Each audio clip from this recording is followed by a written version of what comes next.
Hey, we're live. Yo, what's up, guys? Awesome. How's it going, everybody? I want to check just something before we really get off the rip here. The last time we did this, Yeah. we had some audio issues. Oh, yeah, yeah. Folks were saying they couldn't hear us. So as you can see, our boom mics are now much more in our face, cranked up. So if you guys don't mind in chat, let us know. Does this volume sound right to you? A couple people saying that that it sounds good and all that. Okay. We got a Nugget over here. Yeah, somebody spotted Nugget over here. We'll Already. let Nugget. Oh, the Nugget's been messing with that ball. blanket, about knocked it off the couch. Yeah. Oh, yeah. Gets a little rowdy in here. So, my name's Matt. I'm your brand strategy lead here at Gun. I'm joined by President and CEO Wes Keltner. Some of you might have seen on social what we're planning on doing here, and just in case you haven't, just in case you picked up, random Guns Going Live notification and you popped in. Obviously, we've had a lot of questions come through the community. We try to keep up as best as we can, with socials, with Reddit, with all of these areas that we interact with you guys.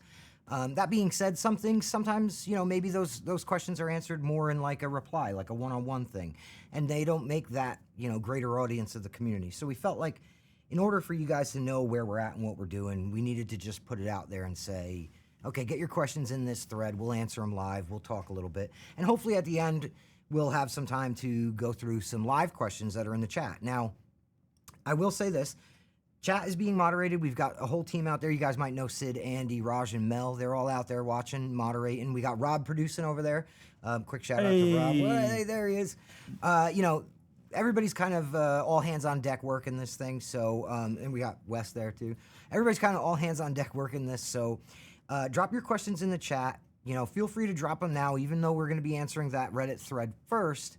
Feel free to ask them now, and Raj, Mel, Andy, Sid, they will get them to us so that if there's time toward the end of the show, we'll address them. That being said, we have a whole thread, 400. Yeah, a lot. There was 400, last I looked, 450 something questions in that thread, Yep. but we did what we could to combine them and condense them a bit so that hopefully we're hitting all of them. Even if you don't hear your question asked word for word, you should hear an answer that applies. Yeah, that's right. We tried to find all the duplicates that were in all that. You can thank Andy on the team for that, and Sid as well. They both tackled that and went through and found anything that seemed like a duplicate or that's kind of the same thing and combined it into one. So again, we'll read the questions and you may find like, oh, that's kind of like what I asked. That was the point of consolidating that. So you ready to jump into this? Yeah, I was honestly about to say, considering that we just talked about how many questions we had, we ought to not waste any time. So our first question coming through over the Reddit that we're going to tackle today is, are there long-term plans for the game, i.e. additional family members and victims down the line? Yeah, there are. We have somewhere in the neighborhood of 6 to 9 months worth of content we're planning. That's, maps and new characters and some new kills. There's all kinds of goodies that we've got planned for you guys. Obviously, if there's still a player base and you guys are still buying things, we're going to keep building them. That's how this works, is every dollar that comes in from content, I put into content and servers. Like, that's how we keep the ship afloat. So, yes, that's our current plan. If you guys don't mind, we're going to kick through these. I know this is going to seem kind of weird and I don't mean to derail our show here, but I know it's going to seem kind of strange for a live stream for us to just start rattling off questions and answers. It's going to look like I'm interviewing Wes for a little bit here, but in order for us to maximize the amount of time and get the most out of this for you guys, that's kind of how we're going to go at it. So right away, we're going to keep it rolling with, can we expect to see any events in the future that are a little more involved than a double XP event was? Will we ever see challenges added to the game, weekly or daily, where players can earn XP or skill points or something like that? The short answer is yes. It's something that we actually wanted in at launch as well, and the way that we were trying to get it put in there, it wasn't coming to fruition the way we wanted it to. So we had something we had to punt on just to obviously get the game launched was, obviously priority one. But yeah, that's a thing we want to put in. I can't tell you a date or when that's going to happen or if that's going to happen, but I know it's a thing we've all discussed, we've all wanted, and there's some telemetry and stuff that's already into the game that helps us, at least from some data perspective, to get the ball rolling on those types of things. So short answer, yes. In the name of transparency, I do think it's important to note, you know, a lot of times in this business, you say, well, this is something we would like to do, but we've got other things to kind of tackle in order to launch this game, in order to get the game out the door to everybody, get it out on time, get it out hopefully in a good spot. And a lot of you, just being 100% transparent, you know how the game launched, and you know how that went, and you know how that we went into a bit of a short turnaround patch cycle in order to get some things under control and get some things into a place where we wanted to. Now we're moving into that longer patch cycle. Part of that is, as we've said before, and we'll probably say a lot throughout this stream, it's shoring things up. We've been stacking those rapid patches on top of each other. We need to make sure the foundation is in a generally better spot. So you take a little more time, you harden the build, you do all the big merges and all of that. But part of that is also hopefully so that we can work on starting to integrate some of those things that weren't quite, there for launch, but we knew we wanted to try and tackle. And community challenges, just from my particular expertise and where I slot in at Gun, are obviously very important to me. But I also think you guys can understand and appreciate that we had things we wanted to get to first, and now that we're getting through that, we can look to those things again. Thoughts on allowing for different skill tree presets so we don't have to change the entire skill tree every time when we want to enjoy a different build, as well as a skill tree for every loadout. Well, now, I think that one, a lot of that falls on you. You were an integral part of how the perks, put together the metagame, that whole piece. You worked hand in hand with Kirby over at Sumo on that. Yeah, the thing with the skill trees that's a little tricky when it comes to this kind of topic is, we put a lot of effort into making sure that those skill trees are plotted out, each, and I'll try to keep this short because we do also have the Metagame Explained VOD up on the channel. You can check it out on our Twitch. And a lot of this is covered there, but we tried to make sure that we separated, certain perks into different parts of those trees. We decided on which perks would even be available in certain trees. And then we gave everybody kind of like a fun random roll spot here and there where they could get ones that are outside of the tree. And that was how we envisioned it pre-launch. Now we know that there's been friction over the random perks. We know there's been friction over, how that respecing and all of that works. So obviously we're listening to the feedback, but I think that something with creating a situation where those trees kind of change is going to be more down the line, maybe with, the rank 99 push up past 99, which we'll talk about. There's a question here directly related to that. Possibly with a push past rank 99, possibly with more content or more metagame unlockables. It's something that we'll look into and we'll explore. But as it stands right now, we want to try to make sure that when you're building with intent, and you have some things that are cut off to you because, again, there's not really much of a need for a tree if you can just say, well, all of this is mine now, and you kind of get to this point where there's no more experimenting or moving around throughout that tree. No risk reward. No. Yeah, exactly. Right. That being said, we hear the feedback on it, and the situation with random perks, we've got a lot of great ideas kicking around as far as when those will come to fruition, probably with some type of extension of that level cap. Will there ever be a roadmap for Texas Chainsaw Massacre, and how often can we expect new patches? So, no, we won't ever put out a public roadmap. We have our own internal stuff that we're hitting, but I don't like putting out roadmaps because it means if something out of our control happens where we miss something, that's a broken promise. Then I don't like doing that. And honestly, we learned some of that from Friday 13th. We put out some roadmaps, things went bad, things that were out of our control, and then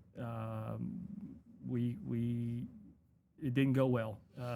Sentiment of the community turned, all because of they kept referencing the roadmap, and it was like, hey guys, this is out of our control. But it's hard to explain that to a whole lot of people. So it's easier for us to we know our own things we want to do, and we're targeting those. And as soon as we feel like those are in a strong position, we'll start revealing that information to you guys. What was the second part of that? The end of that? The second part was, and how often can we expect new patches? New patches, yeah. So now that we're out of hotfix mode and back and into like actual legitimately the long-term fixes we know we want and new content, things like that, I think you can rest assured around every 30 to 45 days we'll be targeting a patch. Sometimes those are all strictly just fixes, and then sometimes you'll see some with new content in them. But that's our current sort of trajectory for new, bigger, air quote, bigger patches, as opposed to the hot fixes you guys were seeing, like basically weekly cadence. Next question would be: are there any plans to bring crossplay to 8th gen consoles? This is a good one. I mean, at this time, no. Technically, it's quite difficult to do a major time sync. Every time we've lifted the hood and looked at it, it's far more intricate than it might seem.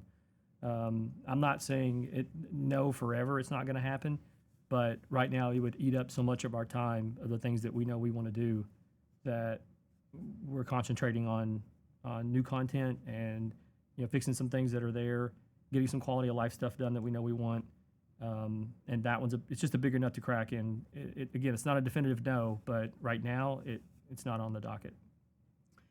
I just want to say, let me qualify something real quick because I said this is a good one. I know that some of you are going to be a little let down by that answer, but I think that it's important for us. The goal of this stream and the goal of what we're doing here is try to get these answers out there to as many people as possible. We try to talk about these things in conversations, but you know how that goes. Those are pockets. And I think that there's a lot of people who maybe were holding out some kind of hope that was coming or that was something that was coming down the line. I've also seen some people reach out to us and say that crossplay isn't working because they're on one of those 8th gen consoles. So again, for the sake of us having this kind of a conversation with you guys, I think that there's a lot in here that even if you don't want, the answer is not necessarily something that you wanted to hear. I think that this is good because we're hopefully getting a lot of these things cleared up so we can have a lot less of those misunderstandings. Are you going to add more levels further than 99 and add in-game currencies, metagame? This is a long one. This is a long one. There's a bit of extra. Yeah. So let's pick this one apart. You going to add levels further than 99 and add in-game currencies, metagame, and a prestige system? Are we raising the level from 99? Yes. That is happening. I can't give you a date when it's happening, but yeah, it's been an ongoing discussion here. Nearly every other day it comes up in design meetings where we're discussing how we want to do that. The second part of that was about whether it be currencies for earning. It's also been an ongoing discussion here. It's a thing that we think is a smart move.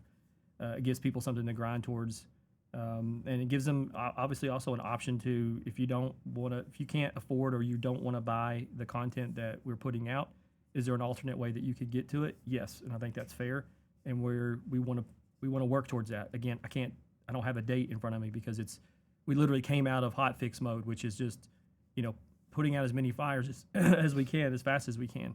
And then it was, rolling into this biggest patch because we had to merge all those splintered builds into one main build, which is what this next big quality of life patch is going to do. So that gives us a far more of a wider vision to allow us to look down the road and say, that's a thing and we can get this in this time.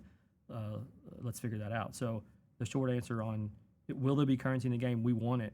We think it's a smart play. I can't give you a date as to when. And there's much more to this question. Yeah. One of the things I wanted to note, though, that's kind of tied to that, and if you've been here since the Friday the 13th days, you know that when we went through the extension of the levels in Friday the 13th, we've said this a few times on streams. I have like deja vu of us two sitting here talking about it. We don't want to just extend the level cap just to be like, now there's more numbers to earn for numbers' sake. That's weird. We want to make sure that there's something there that you're working toward, that you're earning. And so I think that a lot of that, the particulars of that question, they kind of slot into that. Our metagame is built in a way where it's somewhat modular and the trees can expand and all of that, but there needs to be something there for you to get to. And without that, it's just players earning a higher number. So yeah, all of those things are kind of tied together, which makes it a little trickier, but by the same note, those discussions are happening and it's something we hear you guys loud and clear on. The simplest way to get to the next part of that question is, are you going to add something to earn in the base game and give players an incentive to play? Mm-hmm.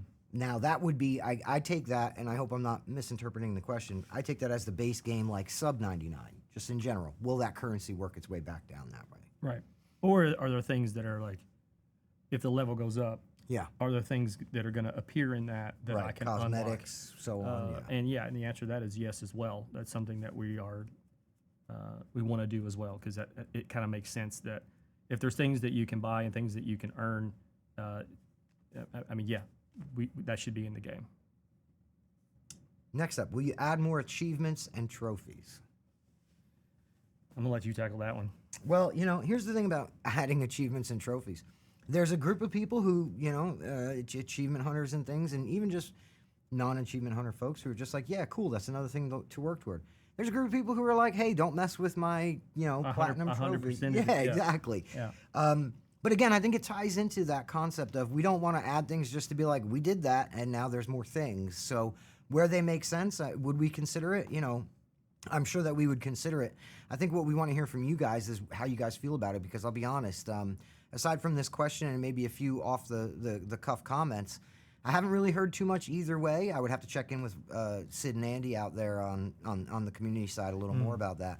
But I think that if there's enough of a want for more achievements, and if we hear enough about that, obviously we'll humor that idea. It's just a matter of, we don't want to necessarily, you don't want to aggravate either side of that argument. But I think that, if there's something there that's worth working toward, we can always talk about that and figure that out down the line. So let us know. Continue talking to us on Reddit and socials and everywhere else on those things. Let's get in here. Oh, this is a good one. Is there anything the players have done that has surprised you? I mean, I think any person that's done game design, there's many moments where you're like, they're doing what? So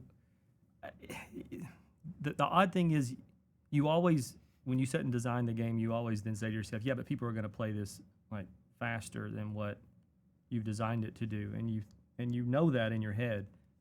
But then when you see it in the live, you're like, that's like double what I thought they were going to play in terms of speed, because you spend the time that we spend on making the levels feel as immersive as we can, and leaning into stealth as a mechanic to use, and it just how all the systems sort of all play into the pace of the way we designed it, and then the player base plays that at like 2x, and you're like, oh, slow down. So that's, for me, was probably a pretty big surprise. And the other side, which I know everyone in chat would probably go, why were you surprised by that?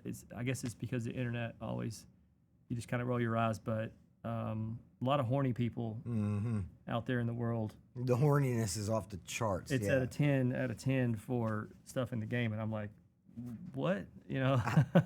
I second everything that you said, but I also have to call out the toilet flush meta. Oh, I forgot about that. That surprised the crap out of me, because because there were times where I was just like, that when you're building the game, you think about it in terms of people are going to flush this toilet to make a noise so that then they can evade the family. But the concept of somebody knowing the family's in the next room, flushing the toilet, and like then going and hiding in the corner, or going a loop-de-loop and then flushing it again, and being able to, not just use it to distract them, but use it to keep them in that area with them while their buddies escape. And the toilet flush thing definitely was a shocker for me. And marathons of stabbing Grandpa. I know that in pre-launch, I would go stab Grandpa, and I felt like our colleagues out there or over at Sumo would be on me immediately as family. If I stabbed them, it was within seconds. I had all three of them at me, but the stab Grandpa meta definitely surprised me. Yeah. So. Let's see here. Will there be a possible way to make Leatherface not mandatory? And do you guys have any ideas, plans, or incentives to get more people to play Leatherface? I still run into lobbies with people refusing to play him. Okay, so the first part of that question was, will there be a way to make Leatherface not mandatory? Yeah. Yes, and that's coming by the end of the month. So you will not have to play, you will no longer need Leatherface to start a match. Ways to make him more fun, is that what they said? Yeah, before we roll into that, I want to touch on something, and I don't want to spend a ton of time on it, but I think it's important that we note, Leatherface is an important part of every match. Now, I think that some of you are going to go, oh, all right, Leatherface is not mandatory, and hop right in there and play without Leatherface and start realizing why maybe Leatherface was a little bit mandatory to start with. There's going to be growing pains with this, guys. I'm not saying this to be any kind of way. There's going to be growing pains. So get ready. When you see no Leatherface, just know that match is going to run a little different. You're missing a significant part of that match. That being said, we want to hear all of your feedback once that hits, because I think that's going to be a really interesting time for the game. I agree. Having that force not present in every match. I think that there's and again, I don't mean this insulting, but I think that there's a bit of take him for granted happening. And when you go and extract him from it, I think people are going to go, oh wait, I get it now. Yeah, I need that. Yeah, for sure. But anyway, I digress. Or maybe not. Maybe Yeah. maybe it's the greatest decision, and everyone's like, no, it's great because there's a new formula of like you need. Oh, if you have Sissy Johnny Cook, it's awesome. Like that kind of mentality could actually prove to really changing up how the game plays. So it's an interesting experiment. That obviously off the rip is about like getting server game flow moving faster. I think it will help with that, but I think there's some tack on that could go either way here. That you guys could, again, like Matt was alluding to, realize, oof, we really need him, or this new formula of changing things up could actually make the game feel different. So we'll definitely see a couple new builds, or not build, but match synergies with different compositions, because like you said, just being able to have, I think about Hitchhiker, Sissy, and Cook, having someone listening and then two people being able to scurry around and get right to him. There's going to be some deadly combos. That's that rat squad, boy. Yeah, exactly. And there's going to be some combos there that like maybe we didn't even see. Again, the previous question about things that surprised us that we didn't see coming. So I think that it's worth noting that's going to be a very important time for you guys to engage with us and engage with our community team, and make sure that you're talking and keeping that communication open, because there's going to be a lot of fun stuff there to see. The second part of that was incentives to get more people to play Leatherface. I don't know if we're looking at like a player incentive as in a reward necessarily, but we are, always fine-tuning all the family members and turning knobs and whatnot to get them to a place that we feel like that's the intended way they're supposed to feel. So I think you can expect to see Leatherface potentially getting, I think we've already made some adjustments to, and even maybe in the next patch, about him feeling a little more beefy. So I want to come back to that question when you see what gameplay is without him. If you're starting to play a bunch of matches and there is no Leatherface, what are your thoughts then? Do you want him? Not only do you want him back, do you want him back and be even more deadly? Do you want him back and he should be trimmed back a little? These are all the discussions that we all have as you as the community and us as the team. Yeah, and I think it's important to note that as much as, even though we're removing the requirement for him, ultimately the goal is to have people fighting over picking him, wanting to be him. And so it's something that, but again, like Wes said, it's a field of knobs that we're going to continue turning and seeing how things go. And a vital part of that is the community, coming back to us and having those conversations. So let's see here. Is there any chance an in-game friends list could be added for cross-play players? This one's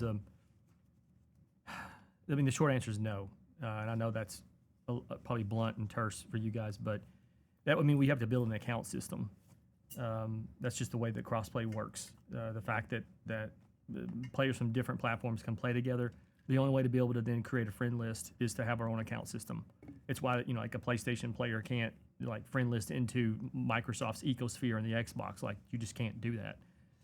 You'd have to create a uniform account system. So you'd have to sign in with a username, password, that kind of thing. And I don't like that when I play a game. And it's also a costly endeavor to build that whole system. That's a year plus just to build that system. And then there's a lot of security has to go in to make sure that like your data, your information isn't, leaked or something that happens. There is some off the shelf things you can use, but the most commonly one that's used is the Epic Game Store one, and not everyone loves that either. So there's just not a good solution to be able to do that today. I think as more games move into crossplay, that it's going to become more cost effective and maybe some more off the shelf solutions to do that. But right now, it requires you would have to, when you boot the game up, it would hit you with the create a username and password. I hate that. Yeah. There's also a lot of information that has to be handled of theirs, and new account. There's friction anytime a player has to create a new account. Oh yeah. You know what I mean? So there's layers to that one, but like Wes ran that one through pretty thoroughly. Next question, do any devs secretly play the game undercover? And if so, how can we identify them or telltale signs? This is such a weird question. This is like that. Well, no, that person in the window, it's like, not. where's that developer at? Right. But I mean, there's also like like not weird people that Yeah, are just well, yeah, like, all right. oh man, it'd be cool to play with the devs. Now, Yeah. once we get to a spot where we can turn this stream on and we do jump in and play, and you guys can queue up and we play together, like all day, we should be Yeah, doing that, yeah. right? Because I kind of want to run through a handful of these you jokers out there, but I'm not going to speak for everyone at Gun and say, yeah, here's all their handles, because a lot of them still go home and turn on the game and play as just a way to chill out and just kind of decompress from the day. And they don't necessarily want people being weird, like, oh my God, it's a dev. Like, I saw it all the time in Friday. If I jumped into Friday and just so happened to be Jason, people would come up and like stand in front of me and be like, kill me, I want to be killed by a dev. And I'm like, just let's play the game, guy. Let's play. And they're like, no, And so I'm not saying that everyone's weird, but there's some weird people that start to act differently, and it changes game. Like, it changes the flow of the game when they know that. Some people get too try hard, and some people just like they want to come like teabag you, or they want to do whatever you guys know. Like, none of this is foreign, the things I'm saying to you. But if anyone ever here wants to, like, there's obviously we have Discords and we're all on social, and if any of those want to give that information up, like, obviously they can tell you and they can hook up, they can play. But if you want to play with us as a community, like, rest assured there'll be some streams coming up soon where we all jump in together and y'all can kill me. We plan to bring back Beyond and Tales from the Stream once we get to that point where, there's time to set up and get going on these things too. One thing I did want to mention though was, for a month or two after launch, I was still playing under Matt Shotcha on Xbox. And You dox yourself. yeah, I would be I would be in the lobby, and straight up somebody in the text chat would be like, oh, the Connie is a dev. And then it was like, oh, the Leatherface player would be like, oh, right on, all right. And immediately the match would start, and it felt like Leatherface was on a magnet to my ass. Yeah. And I don't want to do that anymore. So yeah, I might be playing under a Smurf account now. There you go. But, There you go. Okay, next question. I don't have a Smurf account. I was kidding. I know we have pedals, but could we possibly see a single-player mode added to the game like Virtual Cabin from F-13? Yes. It's in the works. It's been in the works for a while. It's not done yet. I don't know when it's going to be done, but as soon as we do know, we'll let you know. I've had a lot of questions about that because I know a lot of people enjoyed the virtual cabin. We enjoyed making it. We enjoyed all the deep cuts and the lore, because we know there's horror nerds like us out there that want that kind of thing. And we're working with the same team that built the virtual cabin to build what we are internally dubbing museum mode. So you can take that and probably start to get a picture of what that might be. Very cool. That's what it's going to be. Very cool. Next question is, will you reduce the prices of new characters? Man, right from like a fun one to a... Will you reduce the prices of new characters? I got to talk to Andy about how he structured this list. Will you reduce the prices of new characters given some of the negative feedback? Do you agree with some players' sentiment that the new characters are pay to win? I'll probably hop right into this one. Here's the thing about the negative feedback. Yeah, we understand where you're coming from, and honestly, when it comes to pricing, to an extent, you're always going to hit some friction with when you release those things. We knew that when we put the pricing list out, there was going to be people who were like, oh, that's a little less than I expected. There's going to be people who were like, that's more than I expected. And then somewhere in the middle was where it was going to lay out. But when it comes to making those decisions, we have to look at what we put into those characters. This is a creative process. And anytime, any creative process, you have to assign what you think the value of that creative output is. And we did so not lightly. We didn't sit here and just go, let's see if we can get away with that. We assigned a price to these things that we felt was worth it for the creative work that went into them. The mocap, the VO, the design, all the lore, all the character backstory, all the things, animations, kills, all of the things that go into making a character. Okay, well, what does that all cost, and what amount do we feel is fair to ask for that? And those are the numbers we landed on. Now, that being said, we appreciate the feedback on it. We hear you loud and clear. There's obviously the future is full of things like sales and bundles and whatever can happen. And earnable content. Yeah, exactly, and earnable content down the line. But what it really comes down to is, as far as just straight up, flat out saying we're changing the price, I feel that we put a lot of thought into those prices, and we did our due diligence on them, and those are the prices. Yeah. We feel that's what those creative outputs are worth. Whether or not you'll see a bundle or a sale or whatever, I mean, sure. But yeah, that's what we feel those are worth. And as far as, do you agree with some player sentiment that the new characters are pay to win? I would caution anybody who's buying a piece of DLC because they think it gives them a competitive advantage. I would caution them against that. And I know that's sometimes tough to hear. But that's because we don't put them out and try to, attract buyers for those pieces of content by making them stronger. So if anything, if it's outside of what we feel the vision for that character or piece of content or whatever it is, if it's outside of those parameters, we're going to change that. We're going to patch the game. We're going to modify that and bring it back into, we use the term balance a lot. Texas has its own balance. Texas is not balanced as in two scales meeting in the middle. It's balanced in the way that we feel the game should play. How strong the family should be, how strong the victim should be. So we release a piece of outlier content, and we are going to be looking to bring those back to that balance that we have for the Texas Chainsaw Massacre. So therefore, if you're purchasing a piece of content because you think that gives you a competitive advantage, I wouldn't make that be the only reason I purchase a piece of content, because we will be promptly bringing that back into what we consider the balance of the Texas Chainsaw Massacre. That's right. So I hope that's as clean an answer as you can get there. Will the game get more mechanics added? I see what they're doing there. There are a ton of cool mocap animations in your BTS video, from Grandpa Execution to Cook Scolding animation.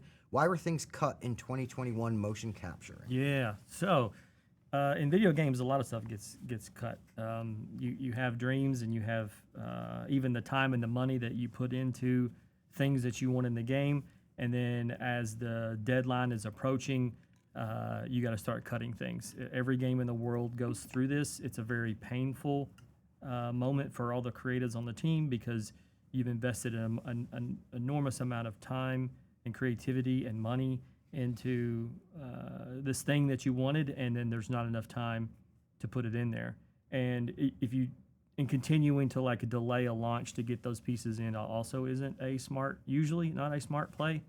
Unless something's just woefully broken, and then obviously a delay is smart. But when you're just missing things that you know you wanted, that they don't necessarily change the game or fix a thing that's broken, like you don't hold up progress for that. So yeah, if you've seen in the BTS, the behind the scenes videos, that there is motion capture where there are things occurring in the motion capture that you do not see in the game, it's because those things were cut. Does that mean you'll never see them again? Not exactly. You may see them in some fashion. It's not something we want to completely abandon and just throw in the garbage. But there's a difference between capturing the data, which is what you're doing at mocap, and then connecting that data into the game, into the rig, etc. There's still a whole lot of work that would need to happen to bring those things to life. So I guess it's maybe is kind of the loose answer I give you, which I know you guys probably would rather have a yes or no, but yeah, maybe. And here's the thing: that all that stuff is cool to see.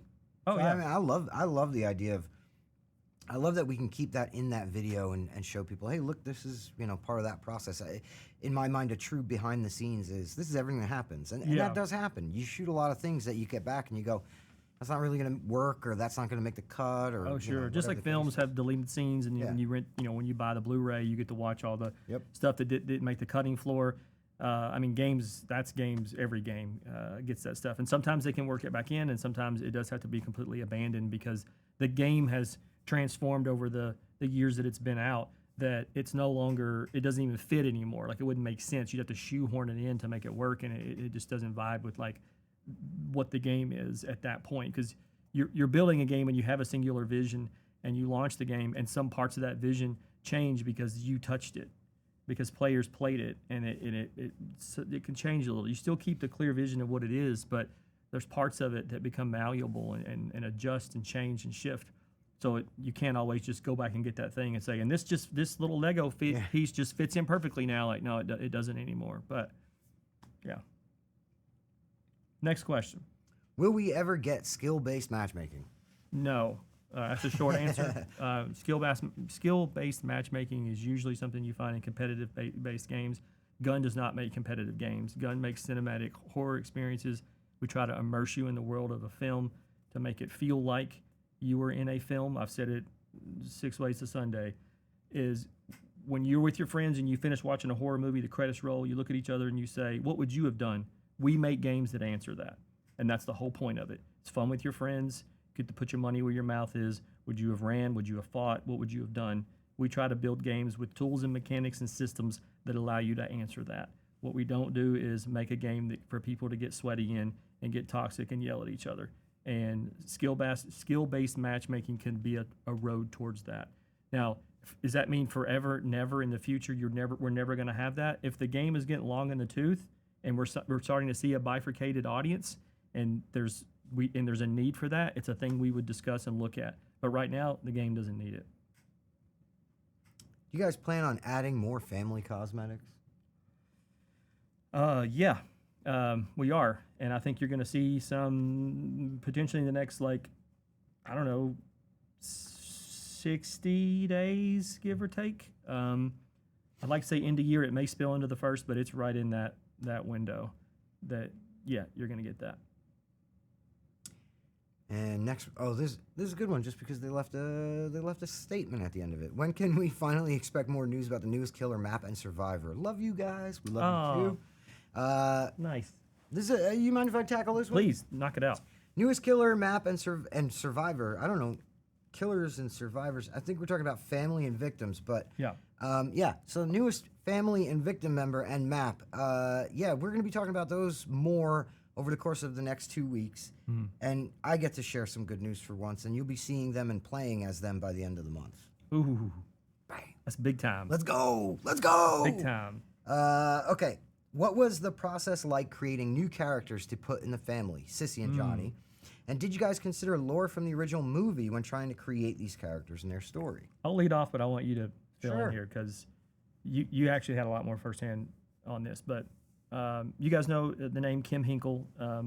He's the rights holder, also the writer of the first film, and sort of acted as a co-director next to Toby Hooper. Obviously, Toby's not with us anymore, so we're not able to pick Toby's brain much, but we luckily can still work with Kim on all facets of the game, and that includes creating new characters. And so every character you see in the game has Ronnie, our creative director, has sat down with Kim and exhaustively gone over every detail in bios and backgrounds and where are they from and what's their freaking star sign. It's like it's pretty wild how deep they got with this, but you got a bit of firsthand knowledge of hanging out directly with Kim during this process. Yeah, it was one of the photogrammetry trips that we took to Texas, and we went and had a barbecue with the original screenwriter of the Texas Chainsaw Massacre, which blew my mind at the time. But yeah, Kim has this Bible for characters, and some of which are the characters that you guys all know from the 1974 film. Some of them are characters that didn't really make it into that or any of the subsequent films. In our Making a Massacre documentary, Ronnie talks about having these snippets of characters that I guess Kim had been starting to put together but never really fully fleshed out once they weren't going to be part of one of those other projects. And so that was where those nuggets came from. And then seeing Ronnie and Rob and Kim just kind of attack those little nuggets and stretch them out into what they've become, that's the really interesting part to it. Johnny and Sissy are both some of the coolest additions to anything Texas Chainsaw. Yeah. And I mean, that's just a direct result of, number one, like you said, having Kim involved, being able to have Kim in that original Bible of characters involved, and then Ronnie and Rob's approach to what they do with those characters. I just think it's wild. And I also would give a bit of I give a lot of accolade actually to the whole group that represents the Texas license to give us the creative freedom to do that. Granted, we were working with Kim through that, but there were still a lot of strides and a lot of things that were done that solely came out of the the creative brains here at Gun, and then passed over to Kim and the team, and they're like, oh, that's a great idea. So that was very validating for the whole team that we're at the right spot. We're all sitting at the table equally here, making something that's truly unforgettable. That's pretty cool. And it was also a cool side note to see some of you people dress up as those characters for Halloween. I had a lot of people tag me on Twitter and Instagram. We were at Scarefest, which is a local horror convention here in Lexington. Saw some folks there dressed as Johnny. It's cool that this, started with a conversation and, literally people scribbling on paper and going back and forth with Kim and trying to land on this. And now suddenly it's like, it's tangible. There's a person walking around as that. It's pretty rad. Every time I see a cosplay of one of our victims who are all original, or Johnny or Sissy, don't get me wrong, I love Hitchhiker, Cook, Leatherface cosplay. I think it's cool. Seeing Johnny and Sissy is just so weird. Seeing them as cosplay, because it's definitively like that's the game. That is that canon. That it's part of the Texas canon, but straight from the game. And seeing it, like you said, in the real world, blows my mind. So shout out to everybody putting together great. Oh, and check out our cosplay guide. We have a whole cosplay guide. You can be Johnny or Sissy or a very in depth. Thanks to Tanner. Yeah. Spent many months creating this full guide to show you like the exact clothing, the fabric. It's got close-ups of the swatches, like the whole works. And where can they find this cosplay guide, Matt? On the community hub. Hey. www.txchainsawgame.com/hub. We'll take you there, and check it out. It's pretty rad. Questions, because we still got a whole buttload. Are there any plans to bring Leatherface's mallet sledgehammer into the game? Any chances more environmental executions like Leatherface's gallows? Mm-hmm. So yeah, we did have some early discussions, and I think there may even be some brief mocap of Leatherface using a mallet.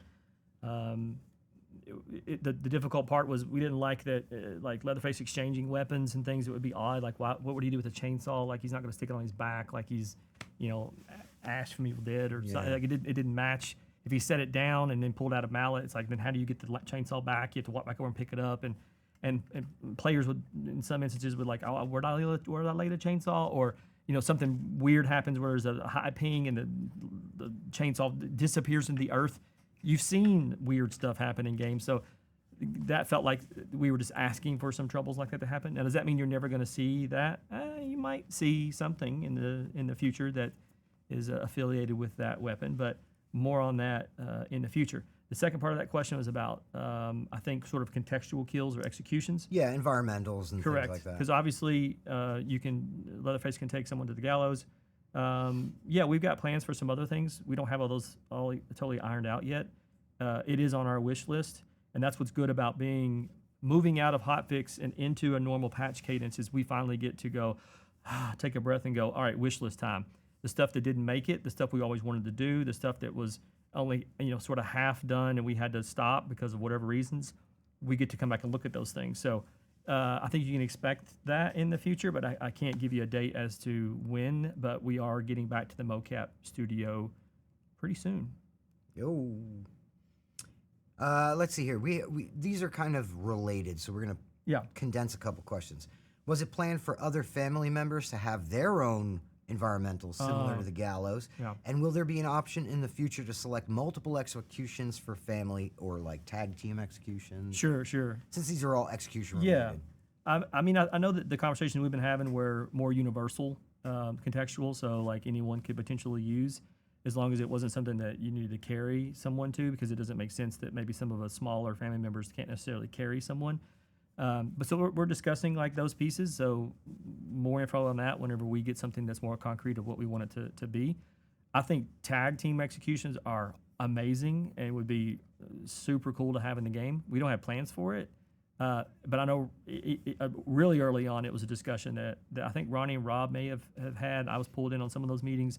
We're talking about like how to pull that off, and then there's also a mountain of bugs that can come from it. But either way, it would be cool. Right now it's not on the docket, but it's not because we don't think it's not like a super rad idea, because we do. But there's some other things we want to get done first. Did that answer all those? I think so, yeah. Okay. Are you considering a character selection queue? Oh, I'm sorry. Before we move on, there was one part of that question that we didn't get, which is multiple executions equipped to the same character. Yeah. I do think that's a thing we've been discussing internally, but we need more of them, which is also why we're booking some time in mocap. There's a lot of things we know we want on our wish list to get done.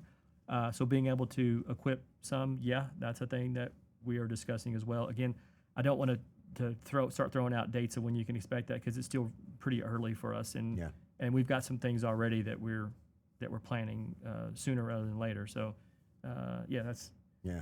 I don't mean to give you a non-answer. It sort of is, but isn't.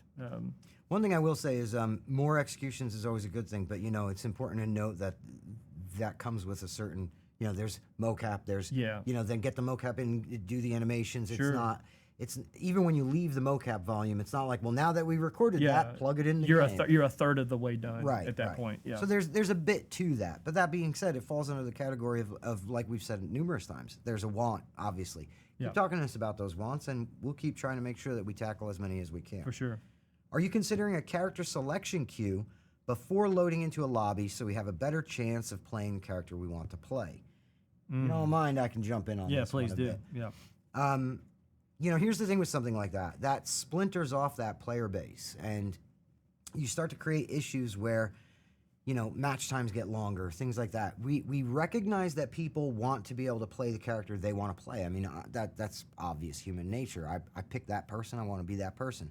We also get that and we think that the community understands as well that our game is kind of built in a way where single pick characters have to be a thing. I mean, imagine 4 Lelands or 4 Connies or 4 Annas, what that would look like for you.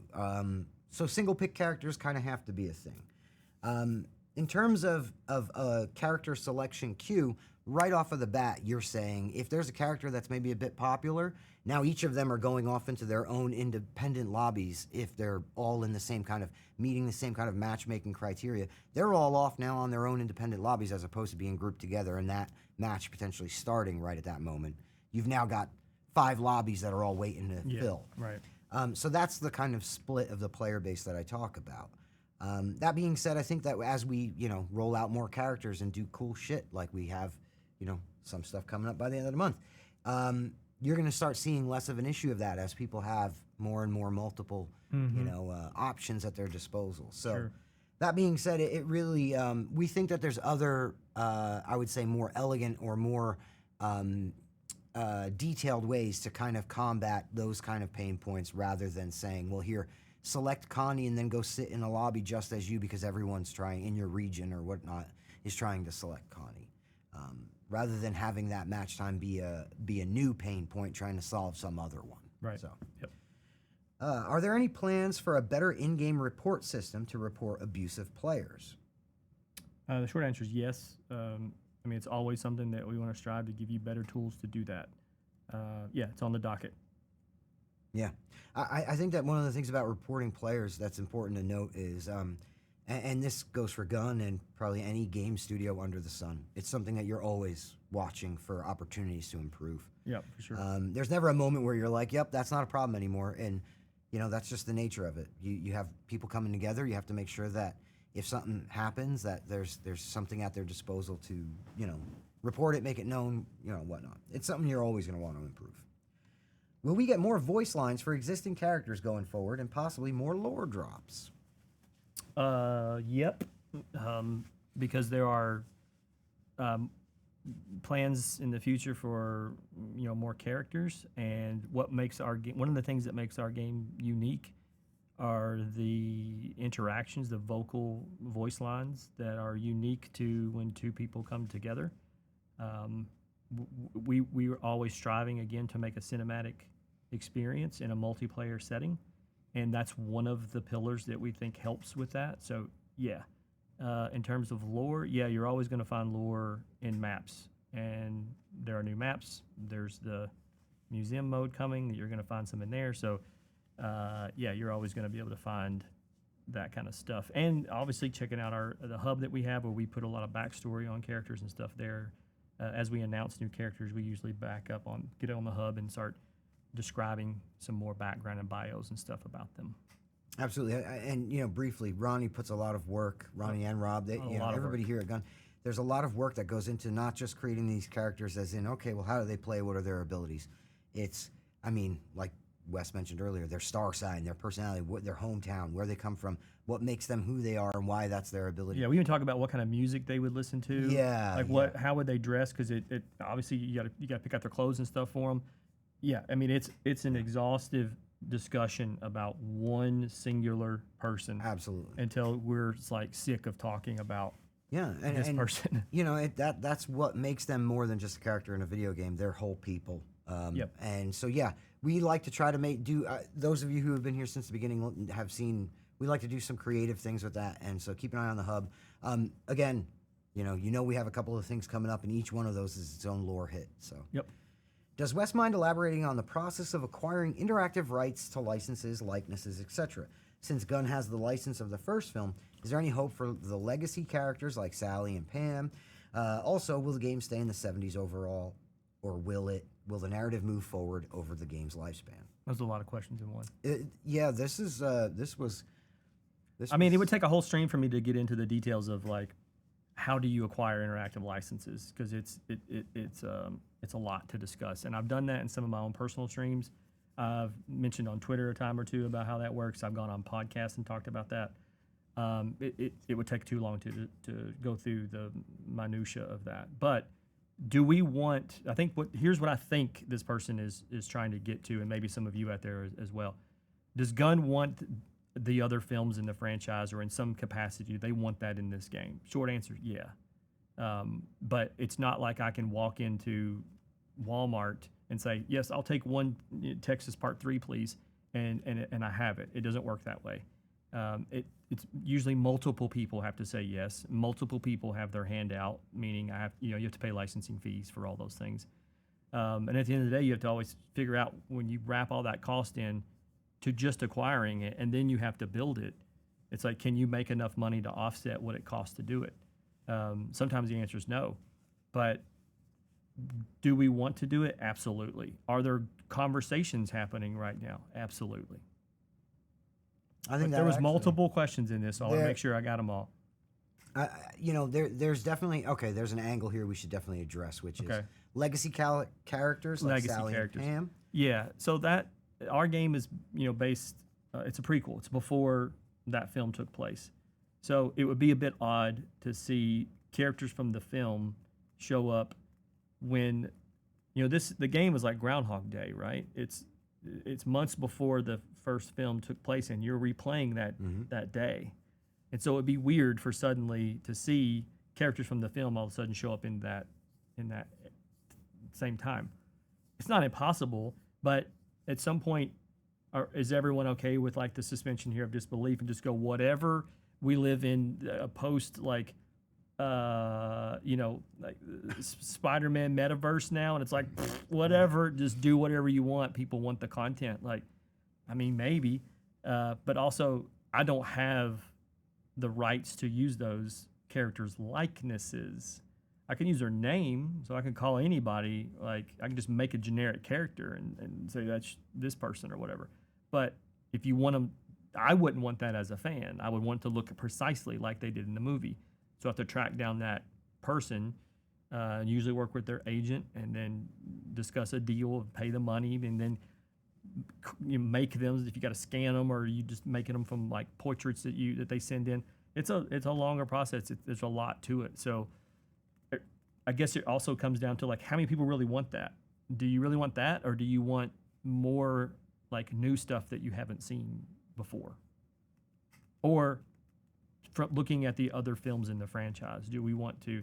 How important is that? How important is Texas 2? How important is Chop Top? How important is et cetera, Jessica Biel's character, for example? Like, is that weird that you see her running around in this? Like, yeah, that's kind of weird too. Like, the time frames are off. What's this now? So there's a lot of creative discussions that has to go into that too. And there's also the like, what will you guys put up with? Is that not weird to you? Or are you like, nah, man, it's cool, just do it? So there's still that discussion that we're having internally and that you're having with us. And I'll say this, and I'm not trying to like be flippant or something about it, but when we go to rights holders and ask them and talk to them about movies, they get on social media and look at sort of like a temperature check of like, what's going on there. And if people aren't asking about that thing, they're like, are you sure they want to do this? Or these people seem like they're pissed off about something, or whatever the case may be. It's a much easier conversation to have when the community's saying, man, it'd be awesome to have insert character name. instead of Wes, I wish you would die if you didn't put this thing in, or what? Right? It's like it's a different tone, and Hollywood's they're different.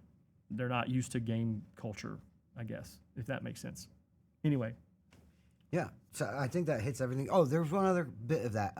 Will the game stay in the '70s time frame? And again, Yeah, that's kind yeah, of yeah. kind of answered, kind of. yeah, I mean, kind of already answered that. But are we looking at the other films? Yes, we are. And would that mean we're moving out of the '70s? Well, obviously, if you are able to obtain the rights to some other film, it would you're jumping time there. So again, we're now in the we would be jumping into the Texas metaverse apparently. Right, and I think that's something that's important to note. Simply because I bring that extra bit of the question up, simply because when we talk about authenticity, we obviously want to be authentic to the characters. We want to make sure that the world's authentic. If we were to say break that and bring in characters from a different time period, okay, so those characters are from this time period. These characters are from this time period. Yep. So then it becomes a matter of, if we do jump into, as Wes says, the Texas verse, staying authentic to those individual properties and pieces. And I think that might be what the person was asking about. Like, if you bring in different films from different time periods, how does that jive? Do you make them into 70s people? No, we stay true to what the property is that we're introducing. Right, right. In my experience, the current family meta is a lot of players using Cook and Hitchhiker. Shout out. So are there any plans to change this up and incentivize buffs or tweaks, for example, players to play Sissy and Johnny more? Yeah, I mean, I think we kind of touched on this a little bit with we're always, sort of turning the knobs and looking at balance and looking at how players are playing. And does this person need to be nerfed? Do they need to be buffed? Like, those are constant conversations, weekly stand-up meetings all the time where we're looking and discussing these things. So about that thing specifically, I mean, I don't know if it's more like holistically everyone, every family member, every victim, where do we need to make some minor adjustments? And again, we have to do these in minor. Like if you think of it as like a volume knob from 0 to 10, and if it's currently at a 2 and everyone says it sucks, it's terrible, we can't crank it to a 6 because the ripple effect of that is going to break other things that you might not be seeing the full picture on. So we may only go from a 2 to like a 3 or 4 and then wait and see what that feels like. It's crucial for us also to get that feedback when we do make those adjustments. So when you see patch notes, it's like we adjusted this perk for something. Play that perk, and then if you're like, no, it's still not good, or it needs this, or it needs that, it allows us to, okay, let's go back and look at how they were playing with it. How were they using it? Did we not explain well that they're not using it the right way, or do we just need to keep turning that knob until that feels better? That'll always be a thing. It's that way in every multiplayer game. And that is something interesting to bring up briefly. When we talk about our measured approach, that's exactly what Wes is elaborating on. We want to make sure that we're turning those up in increments. I know sometimes that could be frustrating because to you it seems like, well, just slam that thing and we'll be good. That's obviously starts to get tricky. You start slamming those knobs one way or the other, next thing you know, things are kind of starting to go off the rails. We try to take a measured approach to these things, and we do so for the best interest of the community. So, by all means, continue talking to us about it. Play with those characters, give them a chance, try them out. Find those pain points, even if it's a little rough, and then report back to us with experience.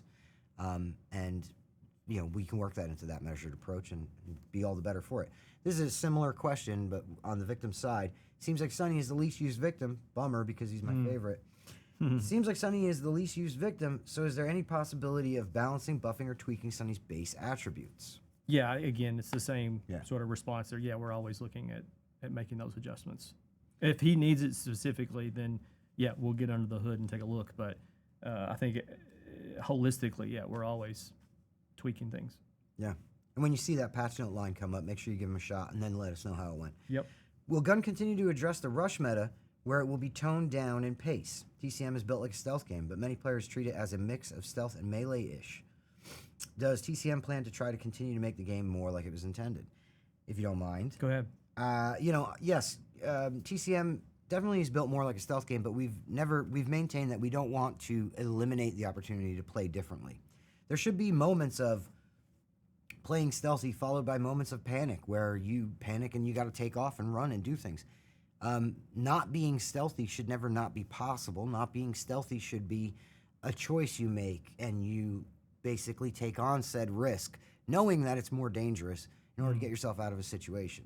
That being said, yes, stealth should be more effective. I don't think I'm making too bold of a statement for the team here. We all see that stealth should be more effective and more impactful.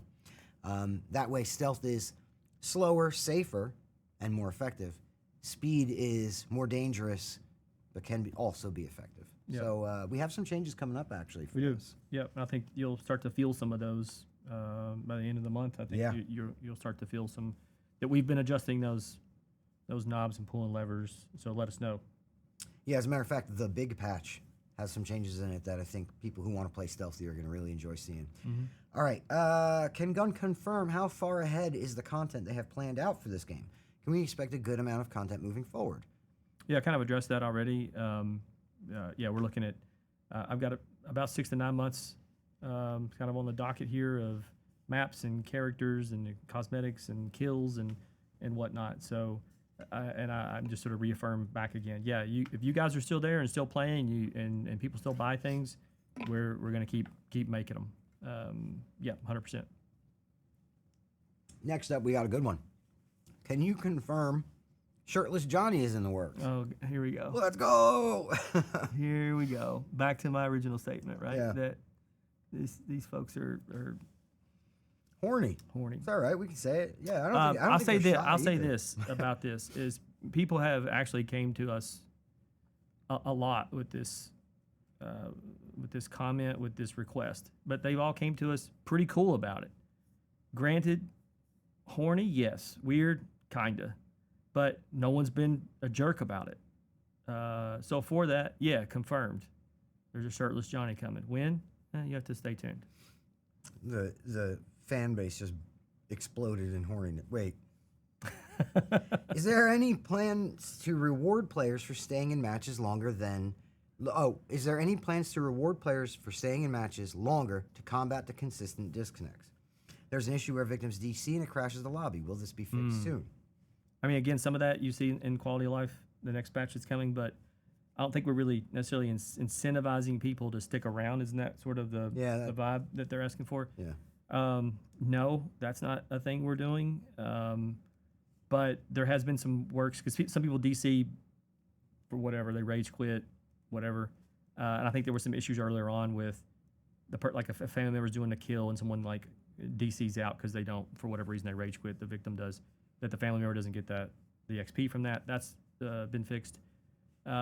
So I don't think you're ever going to be able to combat somebody just quitting because honestly, when we designed the game, we designed it in a way that you can do that. Like if you've been killed and you don't want to sit there anymore, you can leave and go find another match, and there shouldn't be a penalty to that. And so transversely, you shouldn't be rewarded necessarily for sticking around. It doesn't really make much sense because you may stick around because you like the group that you're with or whatever, and you want to keep playing. Like, cool, that's awesome. But we're not going to do like, oh, you get a bonus XP because you waited. Like, I don't think that's necessarily on the thing we're going to be concentrating on. Yeah, and I think that another area worth mentioning is, if you're talking about disconnecting and then maybe lobby getting broken or having a problem in the lobby because of it and trying to curb that, I'm just going to go out and say that I think rather than trying to like piece of candy folks into sticking around, we tackle the situation that's going on there that's causing that. Exactly. We throw that on our shoulders in my mind. We're pretty straightforward folks, both at Gun and Sumo. And so if there's something going on there that's causing that lobby to fall apart if someone disconnects, rather than either going after the person for disconnecting or trying to, like I said, piece of candy them into staying, I'd rather see us, solve what's going on there so that the lobby doesn't crash and then everybody can just do what the hell they want to do. Right. That's kind of been our approach to those things. So, what are your thoughts on the current balance of victims versus family? Also, with the upcoming balance changes for Slaughterhouse, will the family house map also be looked into as far as balancing goes? Specifically, the Valve exit on Family House, as it seems to be the least used exit on the Family House map. Well, you got some news about that. Yeah. Well, honestly, we're always we have balance changes coming to Slaughterhouse, like you said, and we moving that Valve upstairs. When it comes to Family House, we looked at Valve Escape as something that was supposed to be not the easiest way out. There's a risk reward there. And I think this might shock a few of you to hear, but Family House is actually kind of the most true to design version of the Valve Escape because it's right there in the yard. You got to stand there in the yard and turn that valve. Yep. Now we've got changes coming that are going to make the valve operate a little differently. We've got an exploit on the family side that we're taking care of. We've got repressurizing on the family side that we're taking care of. Now I know that works kind of against this because you're talking about victims escaping from it, but yeah, that's how that valve is supposed to, in our minds, function. It should be one of the most risky escapes.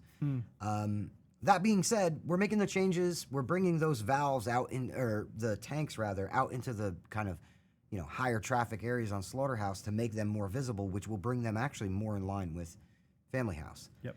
But we're always watching our data on our side to watch, how our escapes going. And, Slaughterhouse, Raj, shout out to Raj for pulling, and some of the folks at Sumo for pulling all kinds of cool telemetry that we could look at and see that, yes, okay, some things are going on with Slaughterhouse with, where people are getting out. Are they getting out of valve? Are they getting out here, there? We're watching the same with Family House, and honestly, if it gets to a point where it needs to be changed, it will.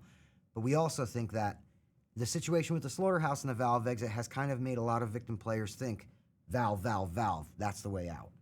So when you get to the Family House, that adjustment has to kind of happen, and we want to let things kind of settle back into a comfortable area before we go and make a snap decision on that. Right. That being said, we're watching it, and we also have all those cool changes coming for the valve to look forward to by the end of the month. Right. Will we find out more lore about Maria Flores? Yeah. Yes. I love the Maria Flores story. You will. So. And there's, again, the museum mode that's coming will have some things in there, but we're always, you guys know we're nerds. Like, you don't have to ask, like, are y'all going to do nerd stuff? Yeah, we're nerds. Of course we are. So, yeah, you can expect that. That's a good answer. Y'all going to do nerd stuff? Yeah, we're going to nerd. Will the game ever add language translations like Portuguese, Chinese, and Russian? Yes, all three. Boom! How good is that? How great is it when we can just go, yeah, we're doing all three?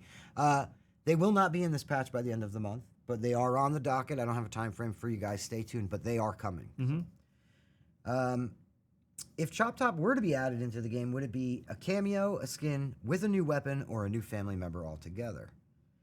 Good question. If I'm putting Chop Top in the game, he's a full-on family member with full abilities, just like any other family member. It would not be a skin or a cameo appearance. It would be a full, fleshed-out character.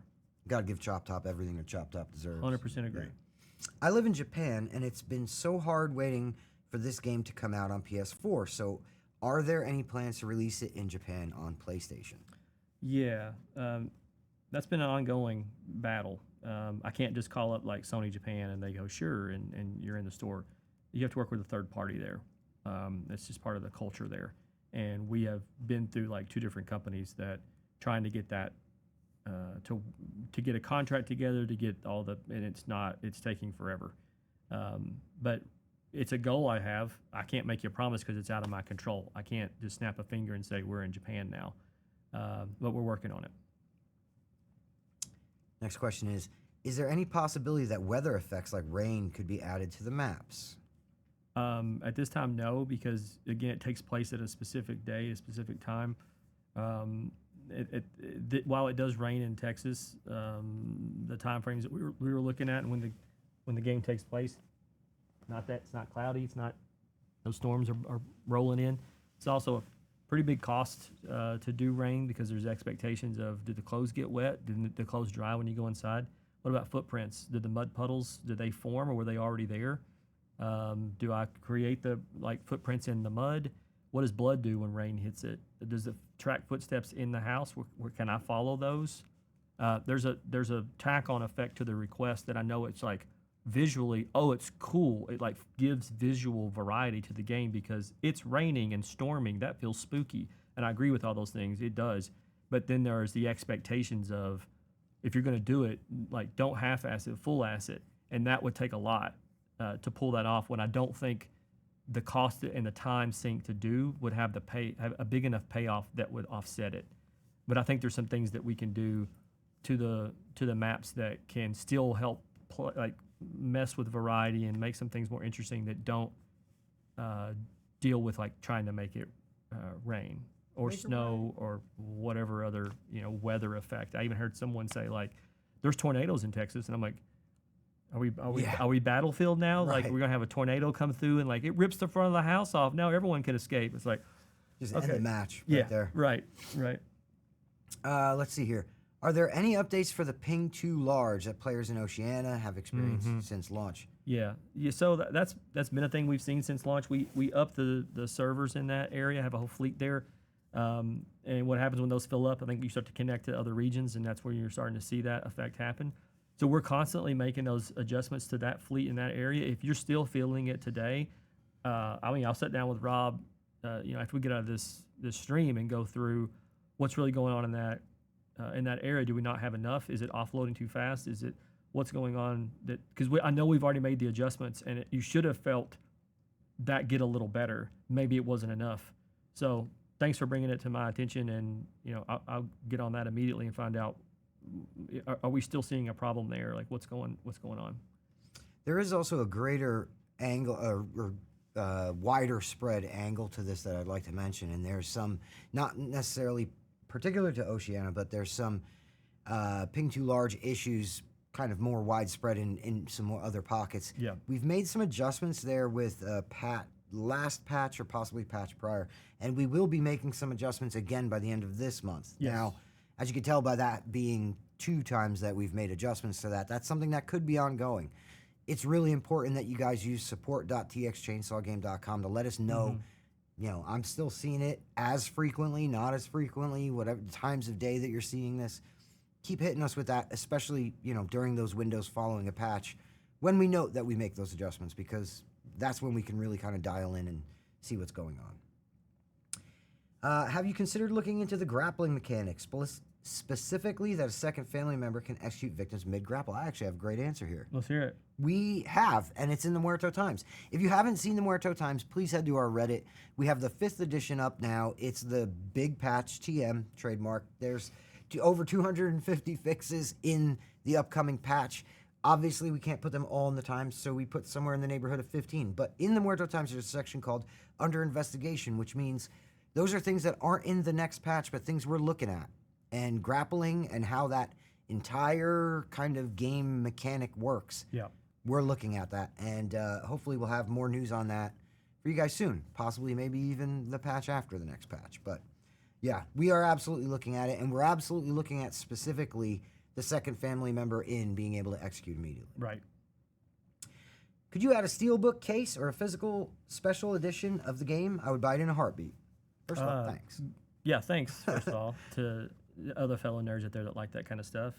Short answer, yeah, there's a steelbook. This is going to sound like a cop-out answer. I'm telling you straight up.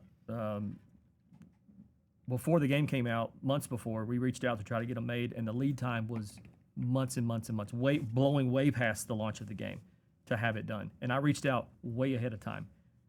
This was still sort of a post-pandemic weirdness of like supply chain stuff, and it was very, very difficult to get. Also, hearing that during the pandemic, people were buying a lot of movies and collector edition things where they were running out. They couldn't make steelbooks fast enough because people were home wanting to collect things.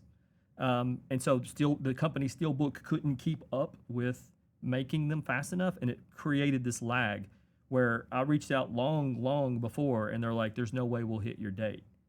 So I'm like, well, it wouldn't make sense for us to drop a Steelbook 4 or 5 months after the game. That's dumb. So what we're going to do is at the 1-year anniversary, we'll drop a Steelbook, and the artwork's already done. It looks amazing. I don't want to share it yet because that's too far out for you to see it, but trust and believe it's freaking awesome. It's really good. And I worked with a very talented artist to get it done. And everyone here, when they saw it, they were like, oh, shit. So yeah, it's going to be cool. Will you consider adding more diverse characters? Our characters in the game are already pretty diverse, but Ronnie and Kim work together on a lot of this stuff. Rob works on this stuff too, creating new characters and things as they fit into the storyline of this. Everything is revolved around the Flores family, and staying true to that storyline and the friends that person and that family's who they've made, who they've intermingled with. That's the vision of this. We're not going to just say, oh, we're missing X person, so shoehorn them into the game. That's not the vision of what we have for the game. It's not because we're trying to leave people out. It's just this is the story. This is what we've created with this. So as long as it fits into that, sure, you're going to see some diversity like that. But again, we're not just going to stick someone in because they're not included. Yeah, the way to do diversity correctly, in my opinion, and tell me if I'm wrong. It's not about checking a box. It's more about making sure that they fit and they make sense and right. they're fully fleshed It's out. It's a real person that's supposed to be. Yeah, right. Yeah, absolutely. Exactly. So, will future maps have different escape methods, like something different than lock, gates, fuse, and valve? Short answer: yes. Boom. Moving on. What other elements from the OG TCM would you have liked to include but did not? The table scene, the family food, setting at the table. Yeah. But how do you fit that into a multiplayer game? Could it have been an outro? Maybe. That's a one that I would have thought would have been cool. Seeing Grandpa kill would be cool. Mm-hmm. But it's just some things just don't fit. Even though it makes sense in a linear film, it doesn't translate always to an open world sort of sandbox game. I'm going to tell him mine. Okay. And Wes said I was cruel for this. Maybe I am. I don't know.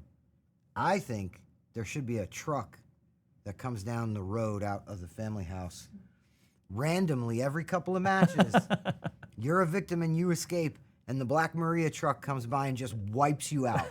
And that's it. And you get no escape bonus, nothing. Dude, you were hit by that's brutal. Yeah, that brutality. Yeah. So Dude, you're out there in the no. road dancing, and the Black Maria comes The by and just community takes you would out. destroy us if that was I a would thing. love that. It would destroy us if we did that. If it was a random, Oh, yeah, just completely at random. you're like, I made it. And Yeah. then, oh no, hell no. Yep. Nope. I'll direct them all to you then if you put that in the game. Right. Give him my email. I'll just be like, that was Matt's idea. He's mean. Would it be possible to see Nicotero versions of other family members or more collaborations with horror legends like Greg Nicotero? Yeah, I mean, I don't think you'll see another like Nicotero, his approach or his name attached to something like a new character. But we're always open to do collaborations with people that we respect and that we want to make cool things with.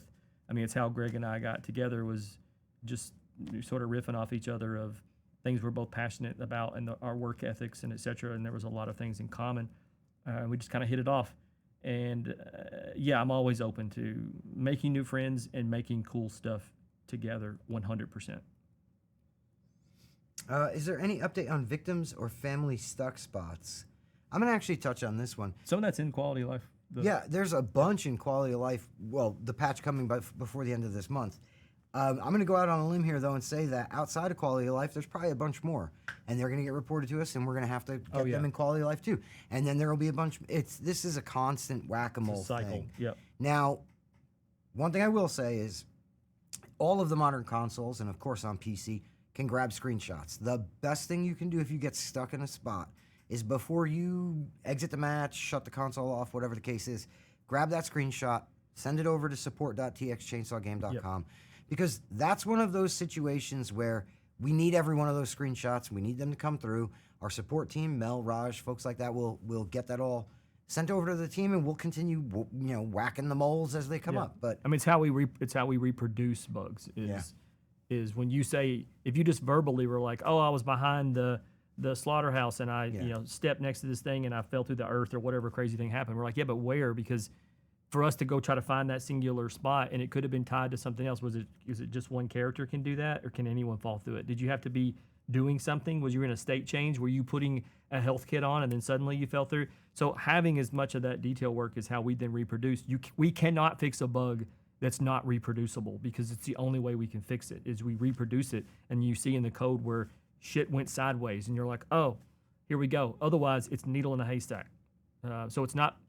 I see a lot of people say when we say, hey, go to the sport and give us this thing, they're like, they have this mentality of like, I'm not doing your job for you. And you're like, but no, it's not we're asking you to do our job. It's like we can't like do this without having some of this data in front of us. Otherwise, we're feeling around in the dark trying to find that. That's wasting time. And there's 50 other bugs in front of this that need to get fixed. And now we've spent 2 days trying to find this one thing, when, man, if we'd have had a couple screenshots of like the angle, where they were, who they were, what were they wearing, if we can knock out all those variables, it makes the bug fix way faster. Let's see. What was the inspiration for creating this game? Well, the 1974 film. And has it lived up to your expectations? If you could, would you go back in time and change anything about the game in the early stages of development? Oof. Yeah. I mean, obviously, it's based on the '74 film. It's, I mean, anyone that works in the games industry, if they're in the design side of that, yeah, they would always want to go back in time and be like, I wish I could have. Maybe you could have fought for this one thing you wanted really badly, or I wish we could have had more money to get this thing in, or more time to do this thing, or not let that one thing sort of slip where you may say, oh, we'll get to that, and then you don't. And you have to end up going, hey, we just got to cut it because there's no time left anymore. And you're like, oh, I should have fought for that. So, yeah, there's a lot of that. It also becomes a bit of a slippery slope when you talk about it because giving you the examples of those things, it can also make people go, oh, man, that should have happened. And then that turns into a different conversation of like, oh, that was the stuff they had to do and they didn't get it in the game. Oh, they half-assed the game, or wherever weird sort of way that people can twist words, it can become that if you start to go down that road. And it's also a bit painful for the people who went through it because it's stuff we felt and fought and wanted really bad in the game, and it still had to, didn't turn out the way we wanted it to. You had to shelve it, you had to cut it, you had to do whatever. And it hurts, dude. It like genuinely hurts to go back down that road again, like memory road, and think about what you wish you could have got in there, kind of a thing. So, yeah, it's not usually a topic most devs really want to dive deep on for the reasons I just sort of got into. That you think I answered that right? Yeah, I feel so. Okay. This is a good one. What capacity are Matt and Wes on the team of the TCM game? I feel like it's pointless asking them questions since it's kind of above their pay grade. Oh yeah, I mean that's fair. That's fair. Yeah, as the CEO and studio head and sole founder of Gun, I can totally understand why you might think it's above my pay grade because there are multiple people above me at Gun. So I can understand why you might think that. And of course, Matt, coming from the pedigree of being at Ubisoft for many years and working on some of the biggest games in the world, and coming in and single-handedly helping to right the ship when it came to the lack of we were sort of rudderless a little bit in the community side and building that and managing that properly and and his flexibility and skill set to move right into like working on metagame and discussing in depth on perks and how they should work and because he saw a lot of that through a lot of the games he worked from Division to Wildlands, etc. Over at Ubisoft. So there's a lot of a great wealth of knowledge there that helps us push games forward. But sure, go ahead and say we don't know what we're talking about or it's above our pay grade. I would argue that person. I don't know. That's a silly question to ask when I'm sure the last thing you made was your bed. Like, let's keep it real. I personally, I appreciate everybody who actually asked the question. So it's kind of funny to say it's pointless asking questions while asking a question. Wasting your opportunity to ask a question. Right. But thanks, bud. You got your moment. Will there ever be additional attributes or perks added to the game and characters? Well, I mean, we've already covered characters, definitely. Yep. Attributes, those are kind of finite and locked. And the reason, if you guys don't mind me, if you don't mind me running with this, when you and Rob, I'm kind of speaking to what you do, but when you build out these characters, you say, okay, well, what are the parameters that we're going to tinker with them about a person, like toughness, stamina, things like that. And once you set those parameters, they have to maintain across the board for all the different characters so that those become now the scales that you kind of weigh those characters on. You know what I'm saying? Yep. So as far as attributes, they're going to stay the same. Abilities come with each character. I know we have a lot of A names, capital A names in here.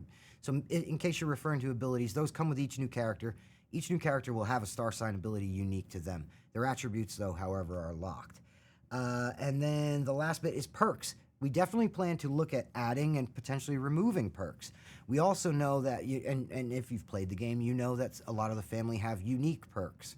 So new family members, you don't know, they might have unique perks that are unique to their family ability. You'll have to keep an eye out for that. And shouts out to Rob. Rob, throw the camera to yourself. Just want to say, as someone who worked on the characters and balanced them, came up with what they can, like their abilities that they can do, their speed, their pacing in between, and the fact that you're producing this show. Yeah.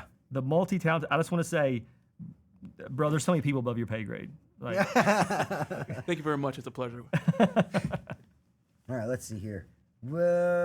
Are issues with the game's party system and party disbandment still being looked into, and when can we expect a fix? I actually have an answer for this Yeah, go one ahead. as well. This is actually marked as needs more info. We have made some changes and fixed a few things with parties, but I can say this: our support team desperately needs more info on this. If this is happening to you and happening to you regularly, please reach out and get in touch with our support team and start a dialogue so they can get that information that they need. I know it's been in a couple of different Muerto times where it's been, needs more info, but we're not getting that uptick that we need in order to really kind of, hone in on it. yep. Have you guys thought about starting a content creator program for the Texas Chainsaw Massacre? I don't know, man. Have you? Yeah, absolutely have. Here's the thing with these programs. I think they're great. I think they're awesome. And I wouldn't do one, though. I wouldn't want to do one if we couldn't give it the kind of time and attention that it needs. Yeah. And right now we've been hair on fire a bit. It's fair to say. What are you trying to say? Yeah, right. Well, those of us who have the hair to light on fire, it's been on fire. And, we've been trying to tackle things and we made it clear to folks. We want to make sure that, if we're going to get content out, we're going to get it out after a series of fixes. Yeah. We went through our rapid patch phase. Now we're going into our longer patch kind of cycle. We want to do those things. So Yeah. Now that we can catch our breath a little more. right. Yeah. Right. You wouldn't want to start a content creator program and not have all of your I's dotted and your T's crossed, Yeah. because that's a disservice to those creators. So that being said, yes, we absolutely want to. We think they're great, and You we'd gonna love to do workshop some one. names of what you call them? Yeah. What about Little Nugs? little nugs? Yeah. But Lil, L-I-L. Like Yeah, Lil yeah. Nugs? Yeah. Or like, there's something there with Nugget. Maybe something there with Farms. I don't know. We're gonna have to see. I'm not putting anything out off of the top of my head because it might get silly in here. But yeah. now We'll workshop it. We'll get there. yeah, we'll need to put the rock back in the tumbler. But we do have a couple of Twitch live questions that we wanted to get to. We are definitely hurting for time since we're 42 Yeah, we're minutes. over. Yeah, we're over. We're 42 minutes past when we were going to end this, but we're going to hang out because we don't want anybody here thinking that, oh, they just ignored chat. So we're going to hit a couple of these questions that had come through chat previously. I do want to point out I've killed just about this whole water. Bro, I did about 32 hours. Bathroom break. Sitting here. So, Yeah. can we buy Nugget, please? And will you please pet Nugget for us? Nuggets are not for sale. First off, we're going to get my butt in here. The Nuggets are not for sale. As a matter of fact, Wes, I'll let you explain how Yeah. Nugget came to be. Well, this was a joint venture with Microsoft. So when we were throwing our party, When we were throwing our party, we reached out to Microsoft and we're trying to find some unique ways to give something to someone when they leave the party. And we sent them over a bunch of assets of things that are in the game, and we jokingly were like, "Oh yeah, and there's a chicken in a cage," and they were like, "We love it. We're gonna make that." And we are like, "Really?" And so they not only made the nugget you see here, but they also had an animatronic nugget that was in a cage, and when you walk past it, it squawks and flaps its wings and stuff. It was amazing. So that's where that came from, and we had a bunch left over from the party because they sent us far more than what the total attendees that we told them. They just made more, so we had a bunch of them left over. So we've been sending them out to a few friends here and there, some streamers and whatnot. But most of it all just kind of stayed here internally. I know that we've got some cons in the future we'll be going to. We've sent some to some of the talent that's associated with the game. We sent them several they could give out, that type of thing. But trying to find someone who can make that same one at a cost that doesn't make you want to pass out, I couldn't figure out how to do. Because I went back to the original people who made that, and they're like, they're expensive, man. And I'm like, what are we talking here? And they're like, hard costs, like nearly 50 each. And I'm like, so how much am I'm not going to sell a chicken for, $60 or $70 just to have a healthy profit margin on the product, because I have to pay for it to even be sitting in the store. So it's like, at what point is this feel like I'm ripping people off by selling them a $70 chicken? That's ridiculous. So I kept trying to get them to find a ways to reduce the cost. And of course we could go smaller, I guess, which might help cut down. But even still, it's a different world comparatively to pre-pandemic about getting stuff like this made, from a shirt to whatever. Everything is like 40 to 50% more expensive. You see it at the grocery store. It's the same thing when we're trying to get cool merch and stuff made. Everything costs way too much, and I don't feel right sticking that in a store and charging you $70 for a chicken. But it's not a completely no. We're still trying to figure out a way that we can get costs down to get it to where we can if the people want them. But for right now, we have what we have, and they're promotional only. Yeah, and I will say this though, which Wes kind of hit, but I want to reiterate: if you see that gun is going to be at any kind of convention or show in your area, stop by, because we pretty much always bring a couple nuggets. We do. We'll raffle them off or give And them posters. away, and posters and all kinds of cool stuff. But yeah, also keep an eye on social. I don't know, maybe we'll do a nugget giveaway. Community team and myself, we put together a couple of those nugget giveaways already. I want to say like Threads and Instagram. Maybe we'll run another one soon. We do still have some from the original skid. Will you ever have emotes? That's a tough one. I mean, there's some discussion about emotes that can help with gameplay, but not like dancing and stuff. It doesn't fit the world of Texas. You're not going to see the equivalent of like, Chad Speedo from Friday the 13th doing a dance over Jason. Like you're not going to see that in Texas. It doesn't match the theme and the tone of the game. But there is discussion about some ways that can you use emotes in case you're not using a microphone, for example. So there's some discussions around that, but I'm not going to make any promises yet because, again, right now it's literal discussions is where we're at. Will the game ever have proximity chat? No. No. We had it in Friday and it fit for that, but it wasn't something we wanted to do, nor we thought we needed to do for this game. We like the sort of team feel of who can hear who and why, and we also saw some in Friday we saw some toxic behavior with Jason being able to talk to and so on and so forth. Like but again, the tone of that game, it sort of fits where Texas is a bit more serious, a bit more brutal. It just doesn't quite fit the tone of it. Yeah, there's also a bit to that, which I know there's hurdles to get around. You could get around these things, but a game based on stealth, and then you're betrayed by stealth. Your buddy walks in the room and goes, "What are you playing?" And they're like, "Oh, well, he's over there." Those kinds of things. Yeah.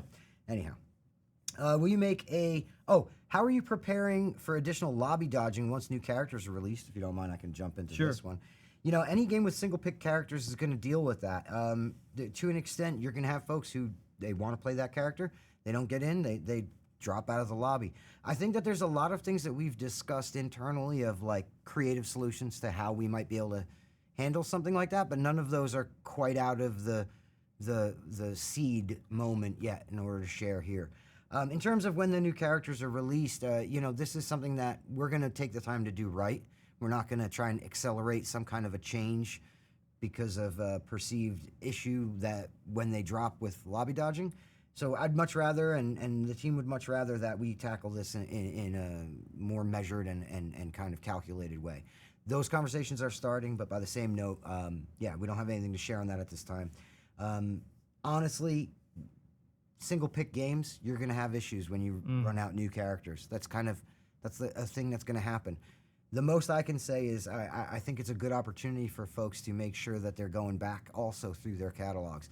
You get a chance to be one of those new characters, cool. If you don't, I'm sure there's a few characters you're still working on to max out completely. I'm starting to get tight on time, sorry. We may only have time for one or two more. Well, let's go. Will you make a mobile port or Steam Deck? Mobile port, no. Steam Deck, keep an eye out. Yeah. Are you looking into family players blocking the doorway of the fuse exit? I mean, that is kind of a strategy, I have to say. If you're a big guy and somebody's trying to run out a door, you might stand in front of a door. That being said, we're monitoring as we always do. How are the improvements to your anti-cheat tools going? Again, whack-a-mole. That's similar to stuck spots in the respect that. Yep. That's work that's never done. It's something that we're going to have to continue working on. As far as the pause, the whole bringing PC out of crossplay, that was more to bring us to a point where we would be in a better position to do that ongoing work. So that's why that was necessary. That's why PC's back in the crossplay pool now, and that's why we're going to continue in a maintenance mode to make sure that we're keeping up with those anti-cheat tools. Is there anything going to be done with the volume of Nick Terra Leatherface? Because it sounds lowered compared to default Leatherface. It was already, it was boosted. I thought we just boosted it in the most recent. I thought so as well, and if we didn't, I know we have something coming for that. In quality life, yeah. So I think it already happened. And if there still need to be adjustments, I think Ross may have actually caught something that maybe goes into the next quality of life patch anyway, which happens at the end of the month. Are you planning to make these types of streams more often in the future? Absolutely. Beyond and Tales from the Stream will be back. Yep. So, and we'll be hanging out here telling you guys stories on Tales, doing patch notes on Beyond, on and on. We also can, do more Q&A in Beyond. Not always Sure. a 2-hour one, but Yeah.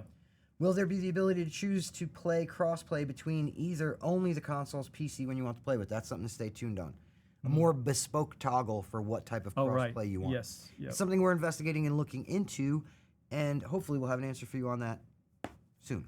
There we go. We nailed them. That was a lot of questions. Yeah, it was 60-something. 60. And each one of those had numerous questions within it because Andy, shout out to Andy, and Sid, shout out to Sid. Yes. They condensed from Reddit into one, so they were... Like 400 and change down to, Yeah.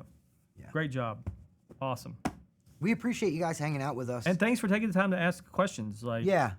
this is we need to do more of these where if you guys have questions, you ask me, we answer them. If we can't answer them, we'll answer them. But there's also some things that, should be left for surprise because surprises are fun.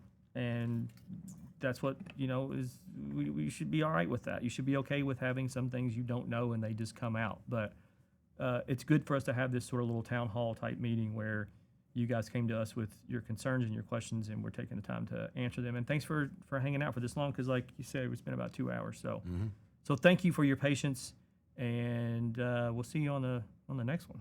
Yeah, absolutely. Echoing everything Wes said. Thanks a lot, guys. We'll talk to you soon. Take care. Keep coming at us on Reddit. Keep coming at us with questions, and the team's going to keep doing everything they can to answer. We appreciate you. Have a good night. Have a good weekend. See ya.